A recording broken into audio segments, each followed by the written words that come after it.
Looters of exactly what will happen to them if they are caught. Brilliant Texas-style justice.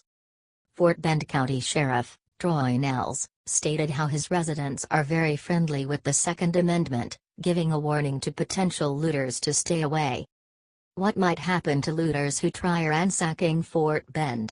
Well, they just might end up in a body bag, and quite frankly there's nothing wrong with that. My caution to the looters out there: those that want to rob our people that are suffering, you may want to stay out of Fort Bend County, because there's a possibility you could leave this county in a bag, and reminds viewers that many residents are armed. Fox News was interviewing Sheriff Nels when they asked him what his county was doing about looters. The sheriff responded with strong words for any would-be looters trying to come into Fort Bend County. It's technically stealing, but stealing items of survival during the time of a natural disaster crisis is much different than stealing televisions during Hurricane Harvey. Another video shows two men each looting a flat-screen TV in Hurricane Harvey. Here's the Hurricane Harvey looting video for you to watch and make your own decision. What's your opinion? What was the point of stealing televisions during a storm? What were they doing? Using the TVs as umbrellas? How is that different from stealing food to feed a family of 5? Stealing food and electronics are both theft, but one of the crimes can be overlooked in a time where thousands of people are suffering from a major loss. When Sheriff Nels issued his warning, it was to keep people like the TV looters out of his jurisdiction. Nels and the residents of Fort Bend have enough issues to worry about with Hurricane Harvey, so if any looters want to prey on his people, then they should bring their own body bag. Nels isn't playing around and wants every potential looter to understand one thing: people are armed and not afraid to shoot.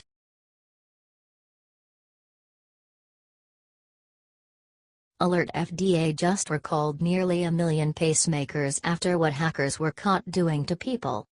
Ordinarily, when you hear of a recall on a product, it usually has to do with eggs, ice cream, or some other miscellaneous food product. A recent report shows there has been a recall in pacemaker products. Considering the critical need required of pacemakers, this could lead to seem very serious if not fatal results.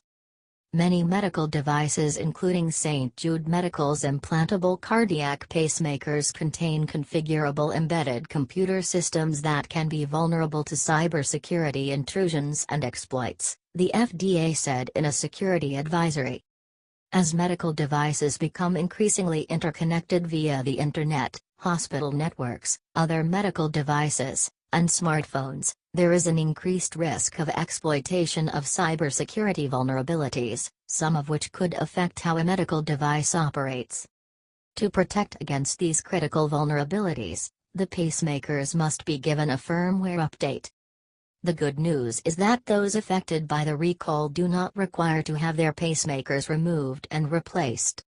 Although there are no reports of compromised pacemakers yet, the threat is enough to potentially harm heart patients with an implanted pacemaker that could even put their lives at great risk. There needs to be more oversight for this type of problem.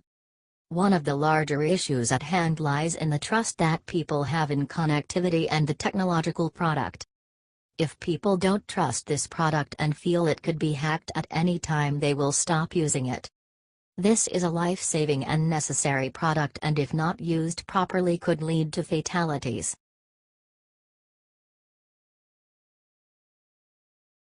North Korea conducts largest nuclear test ever, possibly hydrogen. Trump and Mattis address the nation and warn Fat Boy. A 6.3 magnitude earthquake was detected in North Korea, and authorities have determined that it was caused by a nuclear test. Via Daily Caller, seismic activity in North Korea suggests the country just conducted its 6th nuclear test. A 6.3 magnitude earthquake, according to both the U.S. Geological Survey and the China Earthquake Administration, was detected in North Korea Sunday, just hours after the North revealed what it claimed is a thermonuclear device, specifically a hydrogen bomb. The Japanese Foreign Ministry has confirmed that North Korea conducted its 6th nuclear test at around noon on Sunday, September 3. Assuming North Korea just conducted another nuclear test, the explosive yield is almost certainly much higher than the last. The North has already developed an intercontinental ballistic missile that can range the vast majority of the continental U.S., and it is clear that North Korea has a nuclear warhead for this missile and the others in its arsenal. If North Korea tested the device revealed earlier, the North Korean nuclear crisis is about to get significantly more complicated. Via BBC, a large earth tremor detected in North Korea was the country's sixth nuclear test, Japan's foreign minister says. The government confirms that North Korea conducted a nuclear test after examining information from the weather agency and other information, Taro Kono told reporters. 7:16 a.m., September 3, 2017 28 replies 453 retweets 286 likes Twitter ads info and privacy Anna Fifield, WAPO's Tokyo bureau chief tweeted, Japan's PM says he will not tolerate another nuclear test from North Korea. Japan sends up sniffer planes to try to detect radiation. Any threat to the United States or its territories including Guam or our allies will be met with a massive military response. Kim Jong-un should take heed. The United Nations Security Council's unified voice. All members unanimously agreed on the threat North Korea poses. And they remain unanimous in their commitment to the denuclearization of the Korean Peninsula. Because we are not looking to the total annihilation of a country, namely, North Korea, but as I said, we have many options to do so. Watch. W'/S/2/34 EQN 11 p.m., September 3, 2017 83 replies 435 retweets 980 likes Twitter ads info and privacy. If North Korea did indeed test a hydrogen bomb, and not just a nuclear one, it means we're entering a whole new, and very dangerous world.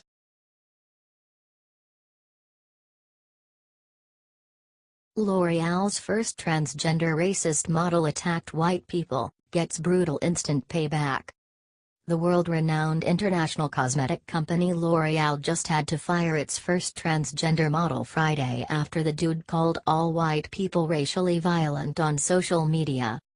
Yup, you read that correctly. Just days after the dude got hired, L'Oreal had to axe Monroe Bergdorf for a Facebook post in which the so-called model called all white people racially violent.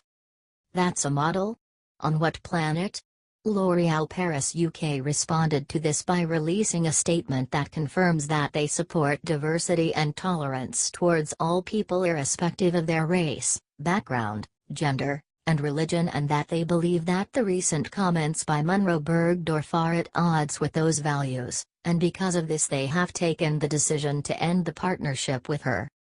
CNS News reports, Johns Hopkins psychiatrist, transgender is mental disorder, sex change biologically impossible. Dr. Paul R. McHugh, the former psychiatrist-in-chief for Johns Hopkins Hospital and its current Distinguished Service Professor of Psychiatry, said that transgenderism is a mental disorder that merits treatment, that sex change is biologically impossible, and that people who promote sexual reassignment surgery are collaborating with and promoting a mental disorder.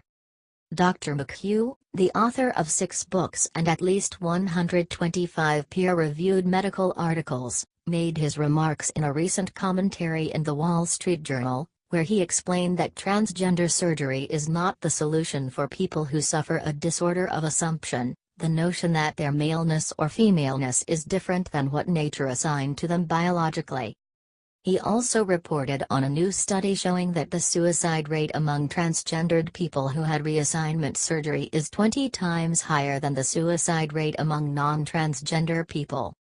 As a result, some states, California, New Jersey, and Massachusetts, have passed laws barring psychiatrists, even with parental permission, from striving to restore natural gender feelings to a transgender minor, he said. The pro-transgender advocates do not want to know, said McHugh, that studies show between 70% and 80% of children who express transgender feelings spontaneously lose those feelings over time. For those who had sexual reassignment surgery, most said they were satisfied with the operation, but their subsequent psychosocial adjustments were no better than those who didn't have the surgery. And so at Hopkins we stopped doing sex reassignment surgery, since producing a satisfied but still troubled patient seemed an inadequate reason for surgically amputating normal organs, said Dr. McHugh. People who undergo sex reassignment surgery do not change from men to women or vice versa. Rather, they become feminized men or masculinized women. Claiming that this is civil rights matter and encouraging surgical intervention is, in reality, to collaborate with and promote a mental disorder. Yes, that is 100% correct. If you notice, the very next day after the United States Supreme Court shoved gay marriage down our collective throats, they started pushing the so-called transgender agenda. If you go to any dictionary that's over 2 years old, you will also notice the word transgender doesn't even exist. That's because the fraudulent field of psychology even invented a word that sounded credible in order to push the normalizing of that used to be a simple mental disorder which needed to be treated with years of ongoing therapy.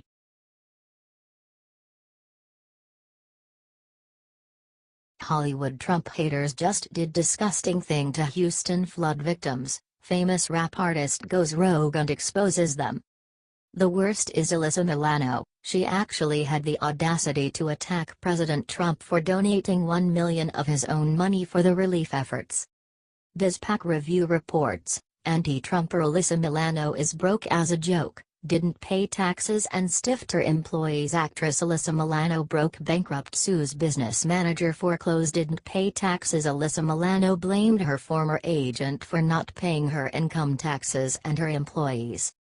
Actress Alyssa Milano is broke as a joke and didn't pay her taxes. Milano made the stunning revelations in a $10 million lawsuit she filed in Los Angeles against her former business manager, Kenneth Helly, and his firm Helly, Hoffer and Company because of Helly's alleged negligence. Milano says she failed to pay her income taxes for 2013 and 2014, didn't make mortgage payments on her West Hollywood condo, lost millions on a failed home renovation project, and neglected to pay her employees' taxes. In other words, Milano sounds like an equality opportunity deadbeat. Milano says Helly's poor oversight of the remodeling job caused costs to spiral. Milano alleges that her business manager also failed to pay her federal income taxes in 2013 and 2014. Milano says her employees also complained of late payments, and that Helly failed to pay her employees' taxes. Between the two of them, someone should have asked, "Hey honey, did I pay my taxes this year?" Pro-Muslim George Clooney moving back to U.S., feels unsafe in terrorism-ravaged UK. Ironically, Milano has loudly demanded that Trump release his income tax returns while ignoring her own unpaid taxes. Perhaps if Milano spent as much time managing her finances as she does slamming President Trump, she wouldn't be in this mess. Alyssa Milano has gotten more matronly and manly the more far-left her politics have become. In March 2017, Milano wrote an impassioned op-ed in Marie Claire magazine, where she urged fans to impeach Trump, whom she called an egomaniac with questionable business ethics. Alyssa told fans that impeaching Trump is up to women, so they must continue to protest and obstruct him.